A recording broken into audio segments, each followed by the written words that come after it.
உலகெங்கும் வாழ்கின்ற தமிழ் சொந்தங்களே, கிறிஸ்துவுக்குள் அன்பானவர்களே, கர்த்தர் இயேசு கிறிஸ்து நாமத்தில் உங்கள் அனைவருக்கும் வாழ்த்துக்கள், வணக்கங்களை தெரிவித்துக் கொள்கிறேன். உயிர்மை தமிழ் யூடியூப் சேனல் இதை உருவாக்குற நோக்கமே, ஒரு சாத்தாமை மனிதன் நம்ம கடவுளை தூசித்தவன், பிதாவாகிய தேவனை தூசித்து, கர்த்தர் இயேசு கிறிஸ்துவையும் கேவலமாய் தூசித்து, பரிசுத்த ஆவியானவரை தூசித்து, மரியாதையும் தூசித்த கேவலமாக பேசின உலகத்தை அவன் மற்றவங்க பேசிக்க மாட்டான். அவனை ஒழிப்பதற்கும் அந்த காவி தமிழை அழிப்பதற்கும் அவனை சிறையில் தள்ளி வாழ்நாள் மூலம் சிறையிலே சாகடிக்க வேண்டும். அவனை தன்னில் தானே அவன் சாக வேண்டும். அதற்காக அதை அழித்து ஒழிப்பதற்காக மற்றும் எவெல்லாம் தப்பா பைபிள பேசுறானோ அதையெல்லாம் கண்டித்து கண்டனம் பண்ணி அந்த பொய்யான பிரசங்களை அழித்தொழித்து மெய்யான சத்தியத்தை நிலைநாட்டுவதுதான் உயிர்மை தமிழ் யூடியூப் சேனலின் நோக்கம். இது துட்டு சம்பாதிக்க பணம் சம்பாதிக்கலாம் இல்லை, இது திட்டத்திலே உள்ள ஊழியம். போலியை பொய்யை பித்தலாட்டத்தை மண்டல உதிச்சதெல்லாம் கடவுள் சொன்னான் பேசுறதை, எல்லா அக்கிரமும் அநியாயம் தேய்த்தனம் பண்ணிட்டு கடவுள் சொன்னான் சொல்வதை, இதையெல்லாம் கண்டித்து உண்மை சத்தியத்தை நிலைநாட்டுவேன் என்று யூடியூப் சேனல் தொடங்கின ஆரம்பத்திலிருந்தே நான் சொல்லிக் கொண்டு வருகிறேன். அதே சமயத்தில் யாரெல்லாம் உண்மையான ஆக்கப்பூர்வமான தெரிந்து கொள்ளும்படி சந்தேகங்களை நிவர்த்தி செய்யும்படி எவரெல்லாம் ஆர்வமாய் கேள்விகளை கேட்கிறார்களோ அவர்களுக்கும் தகுந்த ஆதாரமான சத்தியம் உள்ள வேத வசனங்களை கொடுத்து நிரூபித்து அவங்க சந்தேகங்களை நிவர்த்தி செய்வதும் உயிர்மை தமிழ் யூடியூப் சேனலுடைய மற்றொரு நோக்கம். 3 காரியங்கள். அந்த வகையிலே இந்த உயிர்மை தமிழ் யூடியூப் சேனலை தொடர்ந்து பார்க்கின்ற, அதை புரிந்து கொண்டு கமெண்ட்ஸ் போடுகிற ஆனந்த் என்ற ஒரு சகோதரர் ஒரு கேள்வி எழுப்பியிருக்கிறார். அந்த கேள்வி என்ன என்று நாம் அவர் யூடியூப் சேனல்ல கமெண்ட்ஸ்ல போட்டிருக்கிறதை படிக்க கேட்போம். மறைபொருளை வெளிப்படுத்தும் ஐயா, 2 சாமுவேல் 22:17 ஜலப்பிரவாகத்தில் இருக்கிற என்னை தூக்கிவிட்டார் என சொல்லப்படுகிறது. இது யாரை பற்றி சொல்லுது? இதற்கு தயவு கூர்ந்து பதில் தாங்க ஐயா. முடிந்தால் முழு அதிகாரத்துக்கும் பதில் கொடுங்கள் ஐயா. அன்பு சகோதரர் ஆனந்த் அவர்களே, இவருக்கு மட்டுமல்ல இந்த சந்தேகம், நிறைய பேருக்கு இதே சந்தேகம் வந்திருக்கு. மலேசியாவிலிருந்து ஒரு கூட்ட மக்கள் ஒரு கேள்வி எழுப்பியிருக்கிறார்கள். இந்த வீடியோவில் அதுக்கும் பதில் தந்து விடுகிறேன். இப்போ அவர் ஆவலோடு எதிர்பார்க்கிறோம், ஐயா என்ன போல எங்க கேள்விக்கு யூடியூப் சேனல்ல பதில் போடுறேன்னு சொன்னீங்க, ஏன் என்ன போறேன்னு நேற்று கூட போன் செய்தார்கள். வாட்ஸ்அப் காலில் நின்று பேசினார்கள். அங்க ஒரு ஜனக்கூட்டம் உயிர்மை தமிழ் யூடியூப் சேனல் அடுத்த வீடியோ எப்போ வரும் என்று கேட்டு பார்த்து அதை மற்றவர்களுக்கு பரப்புரை செய்து அதனால் நற்சாட்சி பெற்று நற்பெயர் பெற்றவர்கள் அங்க இருக்காங்க. உங்களுக்கு இவ்வளவு நாள் நீங்க அமைதியா இருந்தீங்களே, இப்படியெல்லாம் மகா ஆழமான எந்த போதலுக்கும் தெரியாத சத்தியம் அப்படி பேசுங்களே, இவ்வளவு நாள் ஏன் நீங்கள் அமைதியா இருந்தீர்கள்? மிகவும் நல்லா இருக்கு ஊழியர்களை வாழ்த்துகிறார்கள். அப்படி இந்த உயிர்மை தமிழ் யூடியூப் சேனல் இந்த மலேசியாவில் கிரியை செய்து வருகிறது. அதுக்காக நான் மிகுந்த சந்தோஷம் அடைகிறேன். அதே போல கனடா, இஸ்ரேல் நாட்டிலிருந்தே பேசுகிறார்கள். நியூசிலாந்து, ஸ்ரீலங்கா, உலகின் பல பாகங்களில், ஆஸ்திரேலியா, சவுதி அரேபியா, குவைத் எல்லா நாளிலிருந்து பேசுகிறார்கள்.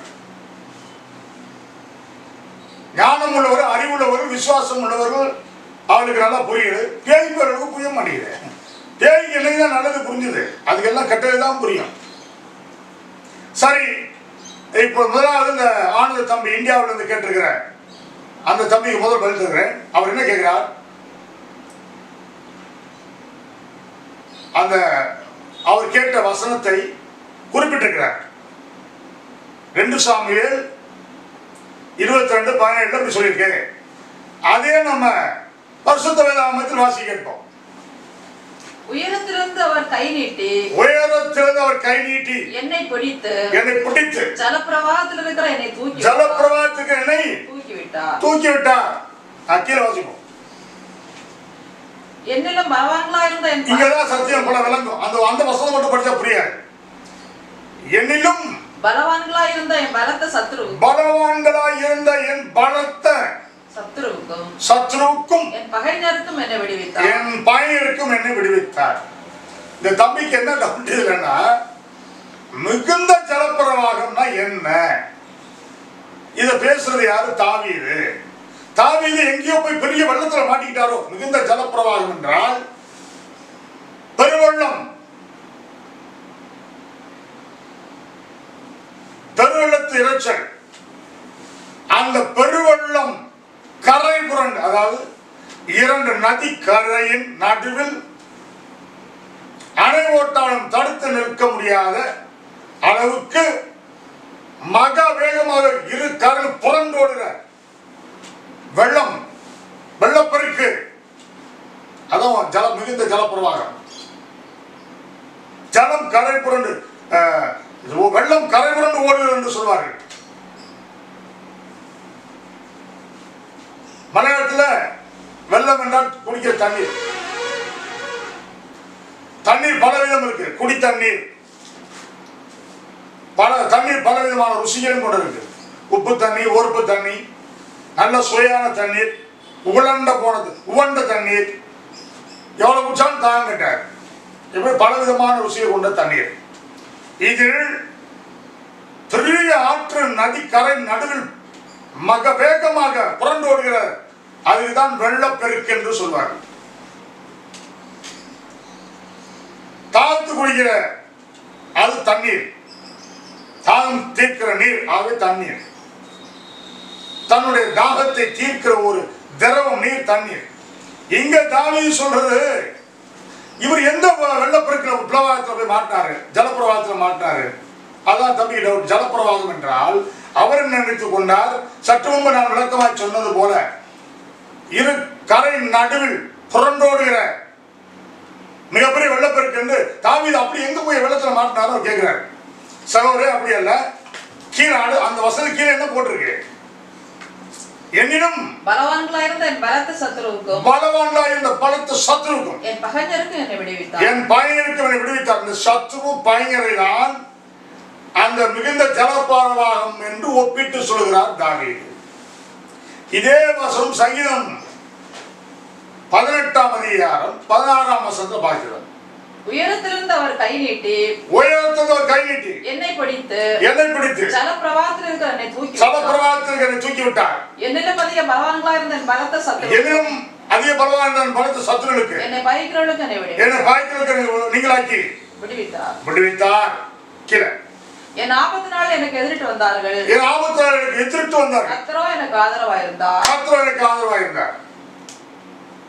இந்த ஜனத்தினால், பெரிய ஜனக்கூட்டத்தினால் வருகிற ஒரு பேராபத்தை தான் ஜலப்பிரவாகம் என்று ஒப்பிட்டு பேசுகிறார். இப்போ இந்த ஒரே வசனத்தை நான் நிவர்த்தி பண்றேன் சந்தேகத்தை. இந்த மிகுந்த ஜலப்பிரவாகத்தை பெரிய ஜனக்கூட்டத்துக்கு ஒப்பனையா சொல்லப்படுகிறது. வெளிப்படுத்தின சுவிசேஷம் 17ஆம் அதிகாரம் 1ஆம் வசனம் வாசி கேட்போம். 7 கலசங்களோட அந்த 7 தூதர் ஒருவன் வந்து என்னோட பேசி, நீ வா, திரளான தண்ணீர் மேல் உட்கார்ந்திருக்கிற மகாவேசியோட பூமியின் ராஜாக்கள் வேசித்தனம் பண்ணினார்களே. இந்த திரளான தண்ணீர் என்றால் அது மிகப்பெரிய ஒரு ஜன கூட்டத்தை குறிக்கும். திரளான தண்ணீரை கண்டாயே, அவை திரளான ஜனங்கள். அந்த திரளான ஜனக்கூட்டத்தை ஜலப்பிரவாகத்துக்கு ஒப்பிட்டு தாவீது அதை அங்கே வர்ணிக்கிறார். தாவீதுக்கு அவர் சொல்ல, என்னிலும் அதிக பலவான்கள், பலத்த சத்துருக்கள். இந்த பலவான்களும் பலத்த சத்துருக்களும் சேர்ந்து செய்கிற ஒரு மாபெரும் ஆபத்து, மாபெரும் அழிவு, மாபெரும் யுத்தம், மாபெரும் கலவரம். இதைதான் தாவீது அப்படி சொல்கிறார். மிகுந்த ஜலப்பிரவாகங்கள் அவை தேவன் தாவீதுக்கு விரோதமாக மிகப்பெரிய ஜனக்கூட்டம் எழும்பிட்டு ஜலப்பிரவாகம் போல ஜனங்கள் அவருக்கு விரோதமாக எழும்பினார்கள். அவரை அழிக்க பார்த்தார்கள். கர்த்தர் பர்வதத்திலிருந்து கரத்தை நீட்டி பிடித்து தூக்கி காப்பாற்றி விட்டார். எப்படி மிகப்பெரிய வெள்ளத்தில் ஒரு அடிபட்டு போகும்போது ஒரு கைத்தை பிடிச்சுக்கிறான் இழுத்து காப்பாற்றுவோமோ அது போல தாவீதை இந்த மகா கொடிய ஜலப்பிரவாகம் போல உள்ள மக்கள் அவருக்கு விரோதமாக எழும்பினதையும் அவரும் மீது அவருடைய பலவான்கள் எழும்பினதையும் அவரோட பலத்த சத்துருக்கள் எழும்பி அவர் அழிக்க வந்தபோது கர்த்தர் தூக்கி விட்டார் என்பதை ஒப்பிட்டு சொல்கிறார். அது முழு அதிகாரத்தையும் படிச்சா தம்பி, அதுதான் விசேஷம், வேற ஒண்ணுமே இல்லை. அது விளக்கமா போட்டிருக்கு. இப்ப மலேசியாவிலிருந்து அவர்கள் கேட்ட கேள்வி, அவர் என்ன கேட்டார்கள்? அவன் உள்ளத்திலிருந்து ஜீவ தண்ணீர் உள்ள நதிகள் புறப்பட்டு ஓடும் அப்படின்னு ஒரு இயேசு கிறிஸ்து அவர் பூமியில வாழ்ந்த நாட்களில் ஒரு உபதேசம் பண்ணியிருக்கிறார். உள்ளத்திலிருந்து ஜீவ தண்ணீர் நதிகள் புறப்பட்டு, அது என்ன? யோவான் எழுதின சுவிசேஷம் 7ஆம் அதிகாரம் 38ஆம் வசனத்தை வாசிக்கிறேன். வேதவாக்கியம் சொல்லுகிறபடி என்னிடத்தில் விசுவாசமாய் இருக்கிறவன் எவனோ அவன் உள்ளத்திலிருந்து ஜீவ தண்ணீர்கள் உள்ள நதிகள் புறப்பட்டு ஓடும். இதுதான் மலேசியா மக்கள் கேட்ட கேள்வி. அவர்கள் தினமும் போன் செய்து ஐயா சீக்கிரம் வெளியிடுங்க, அது ஒரு வாரத்துக்கு முன்னாடி கேட்டாங்க.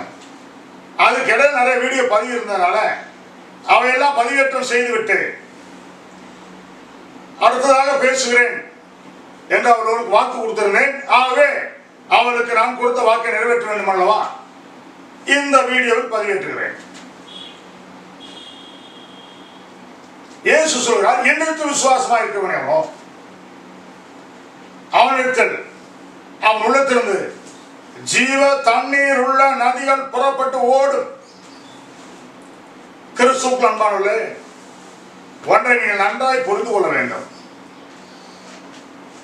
இந்த பைபிள், இந்த பரிசுத்த வேதாகமம், 66 புஸ்தகம் உள்ள இந்த பரிசுத்த வேதாகமும் ஜனங்களுக்கு கொடுக்கப்பட்டவருடைய முக்கிய நோக்கம் என்ன தெரியுமா? அதை படித்து தியானித்து அதை போஷித்து வாசித்து அதை போதித்து கேட்டு நாம் ஆவி ஆத்மா சரீரம் மூன்றையும் பரிசுத்தமாகி விட வேண்டும், தேவனுடைய ராஜ்யத்துக்கு நுழைவேன். இதுதான் அந்த பைபிள் கொடுக்கப்படும்.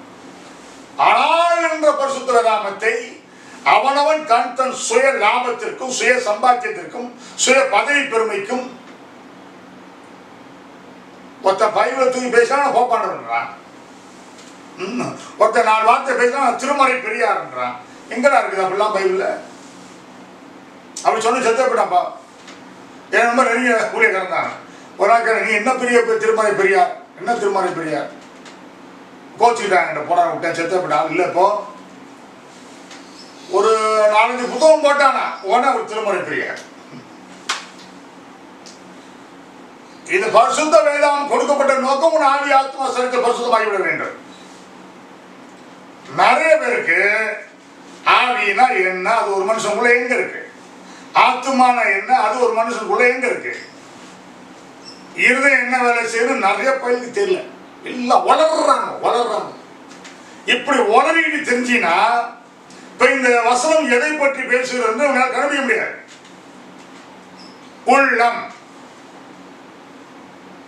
உள்ளம் என்றால் என்ன? இப்ப உள்ளம்ன்ற பேர பாட்டு பாட சொன்னா நிறைய பாட்டு பாடலாம்.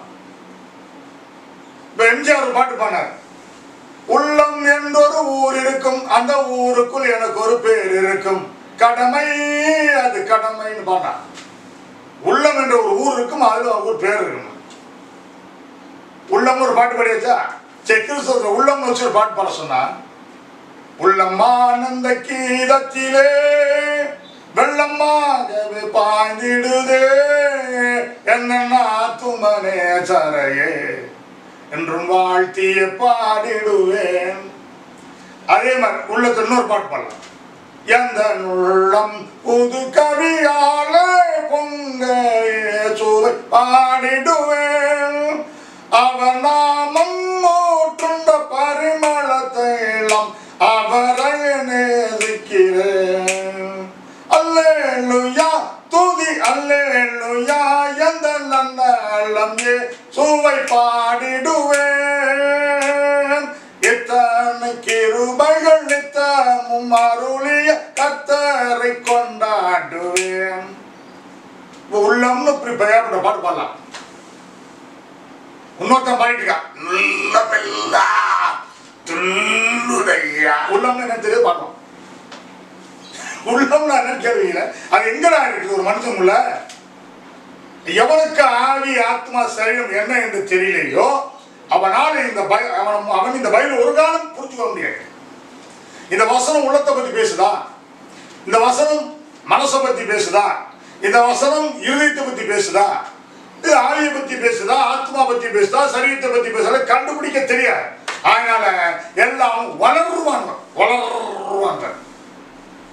இதை கண்டுபிடிச்சா தெளிவா பேச முடியும். இப்போ இந்த மலேசியா மக்கள் கேட்ட கேள்வி என்னவென்றால், என்னை விசுவாசிக்கிறவன் எவனோ, இயேசு கிறிஸ்து ஜனங்களை பார்த்து சொன்ன அந்த வார்த்தை, என்னை விசுவாசிக்கிறவன் எவனோ அவன் உள்ளத்திலிருந்து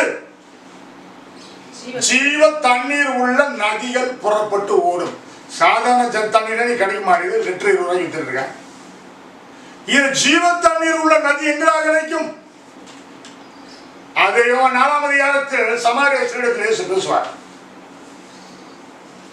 யோவான் 4ஆம் அதிகாரம் 23, 24, 25 வாசிக்கிறோம். உண்மையாய் தொழுது கொள்கிறவர்கள் பிதாவை ஆவியோடு உண்மையோடு தொழுது கொள்ளும் காலம் வரும், அது இப்பொழுதே வந்திருக்கிறது. தம்மை தொழுது கொள்கிறவர்கள் இப்படிப்பட்டவளா இருக்கும்படி பிதாவானவர் விரும்புகிறார். 20ஆம் வசனத்தை வாசிக்கிறோம். நல்லா இருக்கும். ஒரு சுவாரஸ்யமான எங்கள் பிதாக்கள் இந்த மலையிலே தொழுது கொண்டு வந்தார்கள், நீங்கள் எருசலேமில் இருக்கிற ஸ்தலத்திலே தொழுது கொள்ள வேண்டும் என்கிறீர்களே என்றால், அதற்கு இயேசு, ஸ்திரீயே, நான் சொல்லுகிறதை நம்பு. நீங்கள் இந்த மலையிலும் எருசலேமிலும் மாத்திரமல்ல எங்கும் பிதாவை தொழுது கொள்ளும் காலம் வருகிறது. நீங்கள் அறியாததை தொழுது கொள்ளுகிறீர்கள், நாங்கள் அறிந்திருக்கிறதை தொழுது கொள்ளுகிறோம். ஏனென்றால் ரட்சிப்பு யூதர்கள் வழியாய் வருகிறது. உண்மையாய் தொழுது கொள்ளுகிறவர்கள் பிதாவை ஆவியோடு உண்மையோடு தொழுது கொள்ளும் காலம் வரும், அது இப்பொழுதே வந்திருக்கிறது. தம்மை தொழுது கொள்கிறவர்கள் இப்படிப்பட்டவர்களா இருக்கும்படி பிதாவானவர் விரும்புகிறார். தம்மை தொழுதுகிற யாவரும் ஆவியோடும் உண்மையோடும் பரிசுத்த அலங்காரத்தோடும் அந்த தேவனை தொழுகிறவர்கள் பிதா விரும்புகிறார். இன்னைக்கு எவன ஆவியோடு உண்மையோடு பசுதான தோணுகிறான். இஷ்டத்து மாம்சத்துல எல்லாம் சினிமா கூத்து ஆடிட்டு இருக்காங்க. அதை பேச டென்ஷன் ஆடுறாங்க. போகிறோம்ல இந்த சமாரி ஸ்திரீகிட்ட ஆண்டவர் பேசும் இந்த சத்தியத்தை போடுறாரு. இந்த சத்தியத்தை அவள்கிட்ட சொல்றதுக்கு முன்னாடி எனக்கு குடிக்க தண்ணீர் கொடுன்னு கேட்கிறார். அவன் சொல்றா, யூதனா இருக்கிற நீர் சமாரிய ஸ்திரீயா இருக்க என்னிடத்தில் எப்படி தண்ணி கேட்கலாம்? அப்ப அவர் சொல்றாரு, உன்னிடத்தில் தண்ணீர் தா என்று கேட்கிற இன்னார் என்று நீர் அறிந்திருந்தால் அவரே உனக்கு ஒரு காலம் தாகம் உண்டாகாத சீவ தண்ணீரை உனக்கு கொடுத்துப்பான்னு சொல்கிறார். அந்த வசனம் வாசிக்கிறோம். இயேசுவுக்கு பிரதித்திரமாக தேவனுடைய ஈரையும் நீ தேவனுடைய தாகத்துக்கு தா என்று உன்னிடத்தில் கேட்கிறவர் இன்னார் என்பதை அறிந்திருந்தாய். நீயே அவரிடத்தில் கேட்டிருப்பாய். அவர் உனக்கு ஜீவ தண்ணீர் கொடுத்திருப்பார். இது ஜீவ தண்ணீர்னா என்ன? அங்கதான் இயேசு சொல்றார், என்னை விசுவாசி உள்ளத்திலிருந்து ஜீவ தண்ணீர் நதியில் புரட்டு ஓடும். இந்த சமாரிய ஸ்திரீகிட்ட இதான் பேசுறாரு. அப்ப ஜீவ தண்ணீர் என்றால் என்ன? நம்முடைய மாம்ச உடலுக்கு நான் சற்று முன்பு துவக்கத்தில் சொன்னேன், தாகத்தை தீர்க்கிற ஒரு நீருக்கு தான் தண்ணீர். தன்னுடைய தாகத்தை தீர்க்கிற நீர் தண்ணீர். ரெண்டு நதி கரை இருபுறம் புரண்டு ஒரு தண்ணீர் அல்ல, வெள்ளம், ஜலப்பிரவாகம். இப்ப இந்த இடத்துல இயேசு கிறிஸ்து எதை சொல்கிறார் என்றால், ஆத்மா தாகம். ஆத்மா வசனத்தின் மேல் தாகமா இருக்கும். சங்கீதம் 119, 25 வாசிக்கிறோம். சங்கீதம் 119, 25 என்ன சொல்கிறது என்றால், என் ஆத்மா மண்ணோடு ஒட்டி கொண்டிருக்கிறது. உம்முடைய வசனத்தின்படி என்ன உயிர். இந்த வசனம் சத்தியம். ஒரு மனிதன் எப்போது பாவம் செய்கிறானோ அந்த ஆத்மா செத்துவிடும். எசேக்கியேல் 18:4 வாசிப்போம். இப்போ ஒருத்தர் தண்ணீர் குடிக்காமலே இருந்தா செத்துருவான். இந்த சரீரம் 90% ஜலத்தினால் நிறைந்தது. அவன் தண்ணீரே குடியாமல் இருந்தால் 1 மாசத்துக்குள்ள தண்ணி குடியாமல் செத்துவான். மாமிச சரீரம் செத்துவிடும். அதுபோல ஆவிக்கும் ஆத்மாவுக்கும் தாகம் வரும் பொழுது தாகம் உள்ளவர்கள் தண்ணீரை ஊற்றுவேன் என்றார். அந்த ஜீவனுள்ள தேவனுடைய வார்த்தை, தேவ வசனம் எல்லாம் ஆவியானவரால் அருளப்பட்டிருக்கு. இன்னொருத்தர ஜீவ ஊற்றை ஆவியானவரை குறிக்கும். ஆவியானவரால் எழுதப்பட்ட வசனங்கள், ஆவியானவரால் எழுதப்பட்ட சத்தியங்கள். ஒரு மனிதனுடைய ஆத்மா இசையை பார்த்து நல்லா வாசிப்போம். இதோ எல்லா ஆத்மாக்களும் என்னுடையவைகள். இதோ எல்லா ஆத்மாக்களும் என்னுடையது. தகப்பனின் ஆத்மா எப்படியோ தகப்பன் ஆத்மா எப்படியோ அப்படியே மகனின் ஆத்மாவும் என்னுடையது. அப்படியே மகனின் ஆத்மா என்னுடையது. பாவம் செய்கிற ஆத்மாவே சாகும். பாவம் செய்கிற ஆத்மாவே சாகும். இது பாவம் செய்கிற ஆத்மா சாகும். ஆத்மா செத்துருச்சுன்னா ஆவியும் செத்துரும். மனுஷன் உயிர் மட்டும் வாழ்ந்துட்டு இருப்பான். ஆனால் ஜீவனுள்ள தேவனுடைய சத்திய வார்த்தை ஒருவன் கேட்டு அதை உள்வாங்கினால் மரித்துகிற ஆத்மா பிழைக்கும். செத்த நிலையுள்ள ஆவியும் உயிர் பெறும். அந்த ஆத்மாவுக்கும் ஆவிக்கும் உயிரூட்டக்கூடிய தாகத்தை தீர்க்கக்கூடிய ஜீவனுள்ள தேவனுடைய வார்த்தையாகிய சத்தியத்தை தான் நதி என்று ஜீவ தண்ணீர் உள்ள நதி. அதுதான் இயேசு கிறிஸ்து சமாரியா செய்த ஜீவ தண்ணீர். பழைய ஏற்பாட்டுல இன்னொரு ஜீவ தண்ணீராகிய ஊட்டா என்னை விட்டு விட்டார்கள், வெடிப்புள்ள தொட்டியை தங்கள் வெட்டி கொண்டு. ஒரு அற்புதமான வேத வசனத்தை நான் உங்களுக்கு தருகிறேன். எரேமியா எழுதின தீர்க்கதரிசன புத்தகம் 2ஆம் அதிகாரம் 13-14 வசனங்களை வாசிக்க கேட்போம். என் ஜனங்கள் 2 தீமைகளை செய்தார்கள். என் ஜனங்கள் 2 தீமையை செய்தார்கள். ஜீவ தண்ணீர் ஊற்றாகி என்னை விட்டு விட்டார்கள். அந்த 2 தீமைகள் என்ன? ஒன்று, ஜீவ தண்ணீர் உள்ள ஊற்றாகிய என்னை விட்டு விட்டார்கள். ஜீவ தண்ணீர் உள்ள நதி, அந்த ஜீவ தண்ணீர் ஊற்று தான் நதியா புறப்பட்டு வருது. இப்ப இந்த ஜீவ தண்ணீர் உள்ள ஊற்று, ஜீவ தண்ணீர் உள்ள நதிகள் நதி என்றால் யாரை குறிக்கும்? ஜீவனுள்ள தேவனுடைய வார்த்தையை பேசுகிற இயேசு கிறிஸ்துவை குறிக்கும். அததான் சமாரியா சொன்னாரு. இந்த பொம்பளை என்ன நினைச்சுக்கிட்டா, கிணத்து தண்ணீர் கேட்கிறாரு நினைச்சுக்கிட்டா. அவர் ஒரு சம்பாஷணை துவங்குறதுக்காக கேட்டார், தண்ணி கொடுன்னு கேட்டார். ஏதாவது ஒன்று பேச ஆரம்பிக்கல. போனது ஐ லவ் யூ நான் சொல்ல முடியும். இப்ப எல்லாம் எவ்வளோ பார்த்தாலும் ஒரு பொம்பளை வந்து I love you, I proposed love, I proposed love. Proposed என்ன ப்ரப்போஸ் பண்ணு புதிய ஒரு இங்கிலீஷ் வார்த்தை சொல்லிட்டு இருக்காங்க. முதல்ல லவ்வை யார் ப்ரப்போஸ் பண்ணது? நீங்களா? அவரா? நான் தான் ப்ரப்போஸ் பண்ணேன். என்ன இன்னைக்கு ஆம்பளை ஒரு பொம்பளை பார்த்து லவ் ப்ரப்போஸ் பண்றாங்க. ஏசு கிறிஸ்து அப்படி பேச முடியாது. அதனால அவள்கிட்ட ஏதாவது ஒன்று பேசணுமே. குடிக்க தண்ணி கொடுங்க கேட்கிற. அப்படி கேட்டா அங்க எந்த விதமான தவறான வார்த்தைக்கு இடமில்லை. அவன் என்ன சொல்ற, தண்ணி குடிக்க கொடுக்காம அங்க ஜாதியை பத்தி பேச ஆரம்பிச்சிட்டான். நாங்கள் சமாரியர்கள், யூதனாய் இருக்கிற நீ சமாரியராய் இருக்க எங்களுக்கு தாய் எப்படி கேட்க சட்டம் பேச ஆரம்பிட்டான். அப்படியே சொல்றாரு, உன்னிடத்தில் கேட்கிறவர் யார் என்று நீர் அறிந்திருந்தாயானால் நீயே அவரிடத்தில் கேட்டிருப்பாய். அவர் ஒரு கால் தாகம் உண்டாகாத ஜீவ தண்ணீரை உனக்கு கொடுத்திருப்பார். இப்ப ஜீவ தண்ணீர் உள்ள ஊற்று, ஜீவ தண்ணீர் உள்ள நதி என்றால் அது இயேசு கிறிஸ்துவை குறிக்கும். இந்த இடத்துல என்ன சொல்றாங்க? ஜீவ தண்ணீர் ஊற்றாய் என்னை விட்டு விட்டார்கள். தண்ணீர் நிற்காத தொட்டிகளாகிய, தண்ணீர் நிற்காத வெடிப்புள்ள தொட்டிகளாகிய, வெடிப்புள்ள தொட்டிகள் தங்களுக்கு வெட்டி கொண்டார்கள். தண்ணீர் நிற்காத தொட்டிகளாகிய வெடிப்புள்ள தொட்டிகளை தங்களுக்கு வெட்டி கொண்டார். 2 தீமையில, ஒண்ணு ஜீவ தண்ணீர் ஊற்றா இயேசு கிறிஸ்து, இன்னொன்று தண்ணி நிற்காத வெடிப்புள்ள தொட்டி. 2 தீமை. ஆகவே இப்ப இயேசு என்ன சொல்றார்? ஜீவ தண்ணீர் ஊற்று இயேசு. ஜீவ தண்ணீர் நதி என்றால் இயேசு கிறிஸ்து பேசுகிற ஒவ்வொரு சத்தியமும் ஒரு நதியை குறிக்கும். நதி என்ன செய்யும்? அந்த நதியிலுள்ள தண்ணீர், ஜீவ தண்ணீர் நதி அந்த ஒரு நதியில ஜீவ தண்ணீர் புரண்டு ஓடும் பொழுது அந்த நதியில் உள்ள அழுக்கை எல்லாம் அடித்து நொறுக்கி இழுத்துட்டு போய் அழுக்குள்ள அந்த நதியை தூய்மைப்படுத்துவதுதான் அந்த நதியில் ஓடக்கூடிய தண்ணீரின் வேலை. அது போல இந்த உள்ளம் என்றால் ஆவியை குறிக்கும். தெரிந்து கொள்ளுங்கள், உள்ளம் என்பது ஆவியில் உள்ள ஒரு பகுதி. ஏற்கனவே நான் பேசியிருக்கிறேன், புத்தகமாக எழுதியிருக்கிறேன். ஆவி, ஆத்மா, சரீரம். ஆவியா என்ன, ஆத்மா சரீரம் என்ன, இதை எனக்கு முதல் இயேசு கிறிஸ்து கற்றுக் கொடுத்தார். என் ஆவியை பற்றி, என் சரீரத்தை பற்றி, என் ஆத்மாவை பற்றி கற்றுக் கொடுத்தார். இந்த பைபிள் எல்லாம் உள்ள வசனம் எல்லாம் ஆவி, ஆத்மா, சரீரத்துக்கு பரிசுத்தமாக கொடுக்கப்பட்டது. இப்ப இந்த உள்ளம் என்பது ஆவியில் உள்ள ஒரு பகுதி. அந்த ஆவியில் உள்ள உள்ளம் என்ற பகுதியில் சீக்கிரம் பரிசுத்தமாகலாம். ஆத்மாவும் சரீரமும் சீக்கிரம் பரிசுத்தாக, அது நீண்ட காலமாகும், நிறைய காரியங்கள் செய்ய வேண்டும். அதற்கு ஆவி அப்படி இல்லை.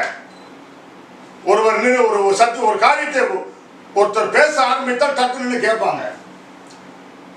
யார் முதலாவது எதை பற்றி பேசினாலும் முதலாவது அவங்க ஆவிக்குள்ள போகும். அது ஆவி சிந்திக்கும்.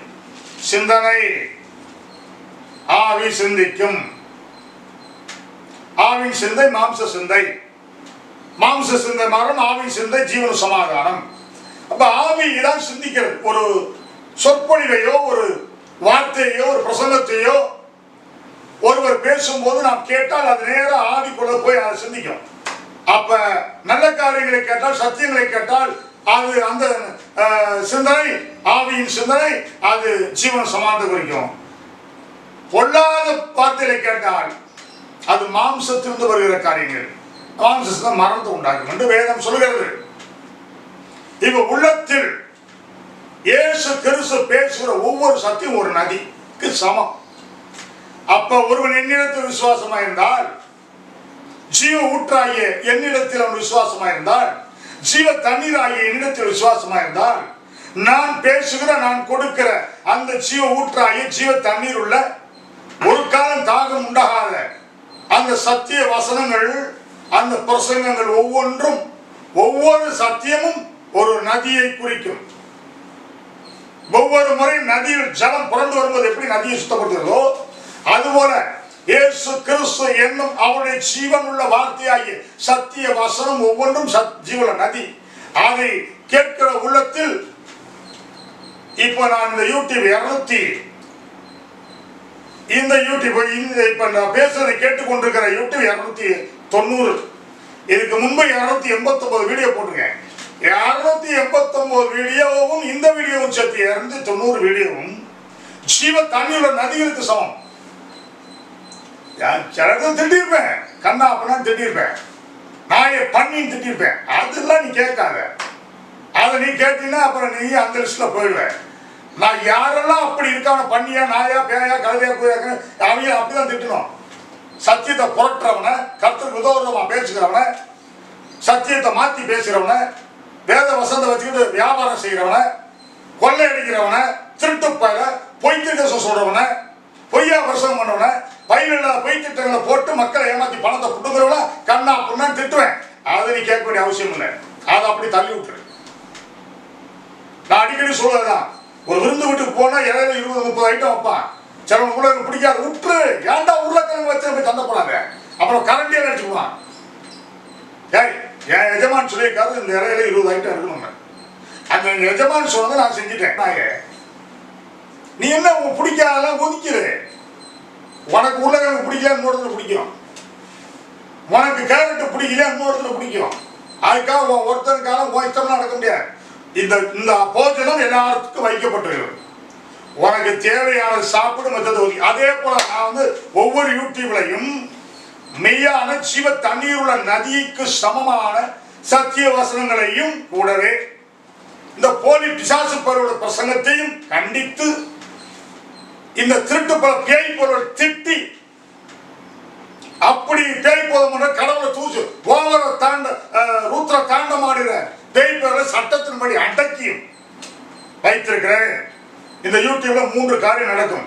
இந்த பேய் பொருளை அடக்கி ஒடுக்கிறது சட்டத்தின்படி, இன்னொன்று போலி போதற்கு பொய்யான பிசாசு பயிலுவோம் சாத்தான் பேர பேசுற சாத்தான் பிரசனத்தை போலி திருவசனம் கண்டிப்பதும் அதை அழித்தொழிப்பதும் மெய்யான ஜீவ தண்ணீர் ஆகிய சத்தியத்தை கொடுப்பதும் தான் உயிர்மை தமிழ் வேலை. அதுதான் இந்த 290 விடுதலை பண்ணிருக்கேன். அதனால இயேசு கிறிஸ்து அதான் பண்ணார். அவர் என் குரு என்ன செஞ்சாரோ, என் எஜமான் இயேசு என்ன பண்ணாரோ, என் கடவுள் இயேசு என்ன பண்ணாரோ அதை நானும் பண்ணிட்டு இருக்கேன். அவரிடத்துல தான் பெற்றுக் கொடுத்துருக்கேன். நான் பூசாலாம் பண்ணல. இதுல எந்த பிரசங்கமும் என் சுய போதும் கிடையாது. இது என் சுய திட்டம் எதுவும் கிடையாது. கர்த்தர் என்ன பேசியிருக்கிறாரோ அதை பேசியிருக்கிறேன். ஆகவே மலேசிய மக்களை நான் சுருக்கமாக சொல்லிக்கொள்ள என்னவென்றால், ஜீவனுள்ள தேவனுடைய வார்த்தையாகிய, அதாவது சத்திய வார்த்தை, சத்தியத்தை அறிவீர்கள் சத்தியம் உங்களை விடுதலையாக்கும், யோவான் 8:32 அப்படி சொல்கிறது. அப்படி ஒரு நதியில ஜலம் புரண்டு விடும்போது எப்படி ஒவ்வொரு முறை நதி சுத்தமாகுது, அது போல ஜீவனுள்ள தேவனுடைய வார்த்தையாகிய சத்தியத்தை நீங்கள் கேட்கும் போது அது உள்ளத்தில் போய் ஊடுருவி பாய்ந்து சென்று உங்கள் உள்ளத்தில் உள்ள அழுக்குகளை நீக்கி சுத்தமாக்கும். அப்ப ஒவ்வொரு சத்தியமும் ஒரு நதிக்கு சமம். ஜீவனுள்ள தேவனுடைய வார்த்தையாகிய சத்தியம், அந்த ஒவ்வொரு ஜீவன தேவனுடைய வார்த்தை சத்தியம் ஒவ்வொரு நதிக்கு சமம். இப்ப இந்த 290 வீடியோ விட்டுக்கிறேன். இந்த 290 வீடியோவிலும் ஜீவத்தன்னுடைய நதிகள் இருக்கு. அப்ப இதை நீங்கள் எவர்கள் கேட்டு அந்த சத்திய பாஸ் நம்மளே திட்டார், நம்மள பொய்யா சொன்னோம், நம்மள பொய்யா வார்த்தையை சொல்லி சம்பாதிச்சோம் இல்லையே, எவனோ பண்ணா அவனை திட்டாரு. அந்த வீடியோல ஒரு பொய் போதும் பண்ணிக்கார், அதை சுத்தி காட்டி திட்டாரு. நமக்கு தேவையான நல்லதை எடுத்துக்கொள்வோம் என்று எவர்கள் எடுத்துக்கொண்டார்களோ அவனுக்கு உள்ளத்தில் ஜீவ தண்ணீர் நதி பொறுப்பு. 2 விதமான சந்தேகங்களுக்கு பதில் தந்துகிறார். மிகுந்த ஜலப்பிரவாகத்திலிருந்து எப்படி கை நீட்டி தூக்கி விட்டார் என்றும், ஜீவ தண்ணீர் நதியில் உள்ளத்தில் புறப்பட்டு ஓடும் எப்படி என்பதையும் சொல்லியிருக்கிறேன். புறப்பட்டு ஓடும் ஜீவ தண்ணீர் உள்ள நதிகள் புறப்பட்டு ஓடும் என்றால் ஜீவ ஊற்றா இயேசு கிறிஸ்துவின் சக்தி நம்ம உள்ளத்துல வாங்கி அந்த நம்ம உள்ளத்தை நம்ம தூய்மையாயிட்டு அதை மற்றவர்களுக்கு கொண்டு கொடுக்குறோம் இல்லையா, அது உன்னிடத்துல புறப்பட்டு ஓடும். ஜீவ ஊற்றா இயேசு இருந்து நம்ம பெற்றுக்கொண்டால் அந்த பெற்றுக்கொண்ட ஜீவ ஊற்று இங்கே நதியாய் மாறி அது எத்தனை பேருக்கு நம்ம கொண்டு போய் பிரசவம் பண்ணுகிறோமோ அது ஜீவ நதியாய் ஓடும் என்பதற்கு அவன் உள்ளத்திலிருந்து ஜீவ தண்ணீர் நதியில் புறப்பட்டு ஓடும். அது மற்றவருடைய தாகங்களை தீர்க்கும், மற்றவருடைய பாவங்களின் அழுக்கை நீக்கும், அவரை சுத்தமாக்கும் என்று கூறிக்கொண்டு சந்தேகங்களை எழுப்பின, கேள்விகளை எழுப்பின அவனுக்கு அந்த சந்தேகங்களை நிவர்த்தி பண்ணியிருக்கிறேன். கேள்வி எழுப்பினவர்களுக்கு வாழ்த்துக்கள், பதிலை பெற்றுக் கொள்ளுங்கள். அடுத்த வீடியோவில் சந்திப்போம். அதுவரை காத்திருங்கள். நன்றி, வணக்கம்.